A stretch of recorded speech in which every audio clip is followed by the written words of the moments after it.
पाँच सात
नी तू जट में पसंद होगी गर्मी च ठंड होगी मैं तेरा चॉकलेट तू मेरी खंड होगी मैं भी मलंग होया तू भी मलंग होगी तिरछी नजर तेरी आशाली भंग होगी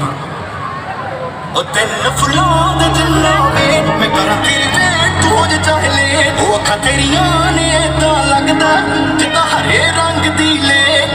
तू हरे रंग दी लेक लोक तेरे नाल फोटोआं लैण चंद दी कुड़ी मंगलां दी भैण सर तैनू बिजली बिजली ਕਹਿ ਉਹ ਜਿਹਦੇ ਉੱਤੇ ਗਿਰਦੀ ਪੁੱਜਦਾ ਵੀ ਕੱਖ ਨਹੀਂ ਤਾਰੇ ਵੀ ਡਰ ਕੇ ਰਹਿ ਸਿੰਡਰੇਲਾ ਤੇਰੇ ਉੱਤੇ ਆਇਆ ਦਿਲ ਮੇਰਾ ਘੁੰਗਰੂ ਪਾ ਕੇ ਨਚਾਇਆ ਆ ਜਿਹੜਾ ਕਾਲਾ ਜੜ ਪਾਇਆ ਤੇਰਾ ਨਸਾ